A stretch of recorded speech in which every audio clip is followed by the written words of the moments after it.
Hello, everyone. I hope everybody's having a good evening. My name is Rachel Coleman. I am a former college coach, and I'm here to talk to you about some of the updates I've received today from college coaches. As you join, as you come in, put your graduation year in the comments, give me a like, and if you enjoy this video, share it to your page. I really appreciate it. So the first thing I want to go over is the summer recruiting season. The NFCA put out a page today that goes over the most recent rules and regulations regarding not only Division I, Division II, Division III, NAIA, JUCO, updated rules, but also travel ball, what's going on in the travel ball world. So you can go check that link out. I'll put it in the bio of this actual video so you can check that out. So I would go check it out as a student athlete, as a parent, because I want to make sure you're up to date with the most current rules. The camps and clinics. So camps and clinics on college campuses this summer. The word I'm getting from a lot of college coaches is that a lot of them are being canceled. So what does this mean for the recruiting season? I'll get to that in a little bit. But again, a lot of the camps and clinics on the college campuses are being canceled, so we need to position ourselves in the right way as recruits in order to build relationships with college coaches. The next thing I have on my list to talk about is tournaments. If you saw my article yesterday, the Texas teams decided to come together and they're going to be playing in the state of Texas. They're not going to leave the state.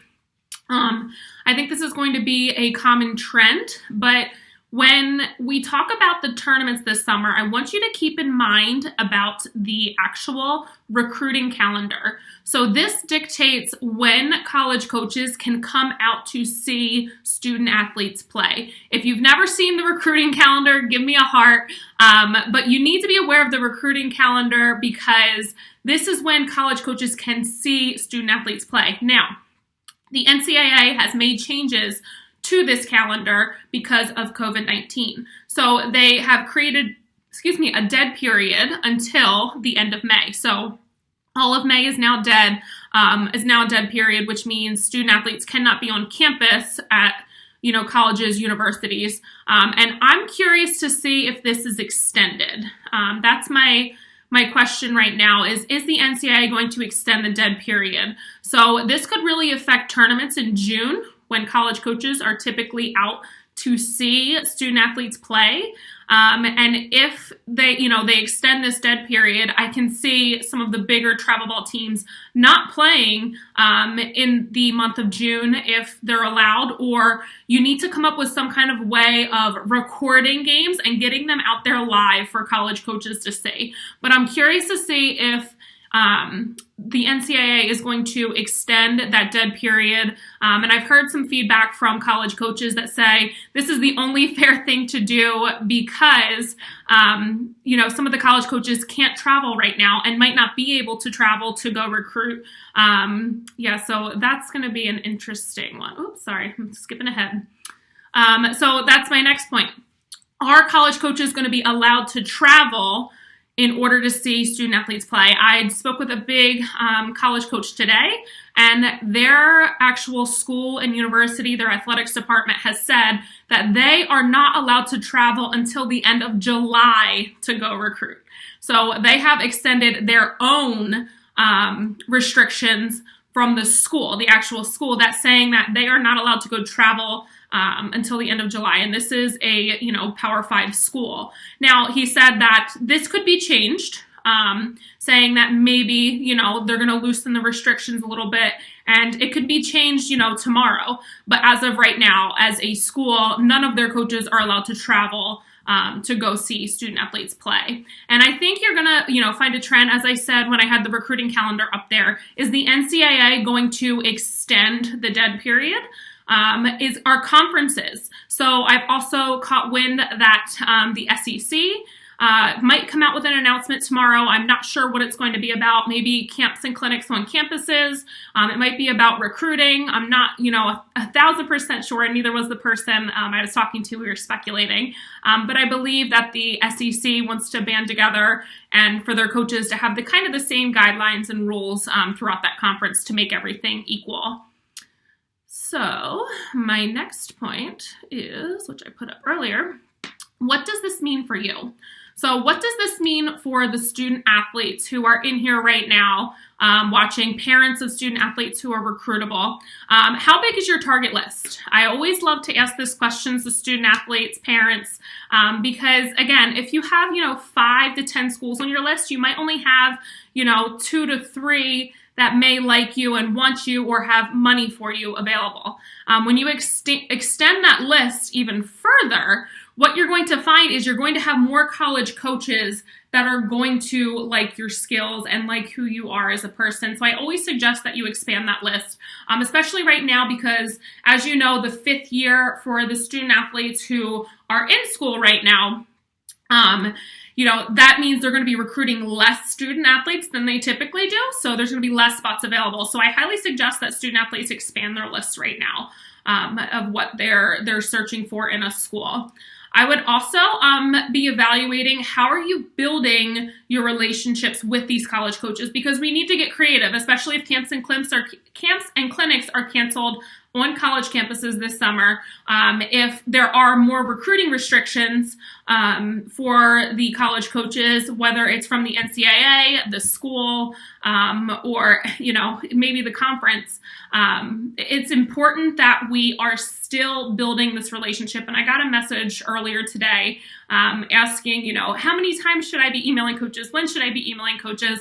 All of this information is at softballrecruiting.com. I educate people step by step on how to manage and guide you through the recruiting process step by step. I know, a lot of people are like, oh, everybody talks about the recruiting process, but nobody's really, come out with a guide. And that's what I've done for people.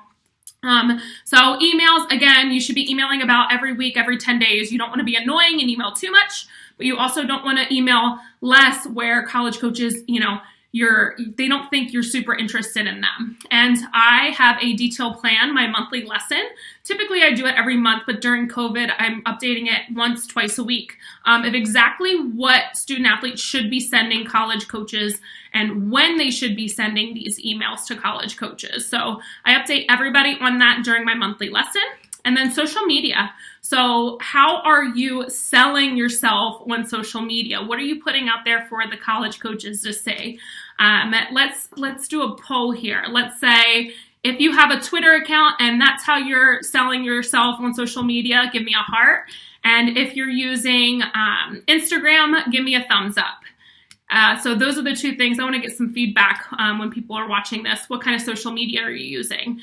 Typically, I have found that more college coaches are starting to use Twitter than Instagram, but college coaches do go into the Instagram accounts to go find out more information about the student athlete personally, right? Because once they're interested in you, once we pique their interest, they start following you and they want to see more than just softball. They've already liked your skills. They want to get to know more about you as a person. So again, in my starter pack at softballrecruiting.com, I go over all of social media and how to market yourself the right way. And my one tip that I did want to make sure that I put out to you is please, if you're using Twitter, and I saw some likes, don't tag college coaches in your post. This is not going to help you out because you don't know if somebody else is, liking your stuff that you've been emailing and you're not tagging them in Twitter. They're going to be wondering why. So I've seen a student athlete get crossed off of a list because she was tagging other schools, but yet talking on the phone with a college coach. And, I know she was just trying to get herself out there. But again, there's other ways you can have college coaches like your stuff on social media and get their attention. So again, all of this information is in softballrecruiting.com. And I'm late for my next meeting. Sorry, my team. But I did want to get you guys this coupon code. So I am giving for the next 2 days 20% off if you use scholarship. So the coupon code is scholarship. You're going to get 20% off whatever you purchase on softballrecruiting.com. If you have any questions, put them in the comments or send me a direct message. I love to talk to student athletes, parents about the process and really guide you through it step by step. And some people have very specific questions to their own situations, which I am more than happy to help out as well. But again, go visit softballrecruiting.com. I promise you, I have broken down the process step by step from when you're just starting to when you're finishing. And I always get the question, when should I start? When should I start this process? D1s can't talk to you till September 1 of your junior year. But what I have found is, actually talking to a college coach today, they already had a list of 2024s that they have on their radar. So that's 8th graders, right? So this Division I school that I talked to earlier today had a list of 2024s they already have interest in. So I always say, student athletes should start the process in 8th grade, going into their freshman year, so usually August, because I know high school is a lot and this process is a lot. So again, I would definitely be starting it, especially because we have a lot of time, 8th grade freshmen. The longer you do the process, the more relationships you're going to build with college coaches, and the more relationships you have with college coaches, the more our worth goes up as a student athlete, and the more offers you're going to receive in the end. If you have any other questions or you're looking for more information in regards to the recruiting process, I have a free seminar. That's right, a free seminar on softballrecruiting.com on the main page. I believe it's in black. All you have to do is fill out your name and email address, graduation year, or if you're a coach, and you will get that free seminar. It's about an hour long, and I give out a ton of great tips and information for student athletes and parents. I am running late. I have another meeting to get to, but I hope you all enjoyed. Again, if you enjoyed this talk, please share on your Facebook pages. I really appreciate it. Give me a like and make sure you put in the comments if you have any questions or send me a direct message. I will talk to y'all soon.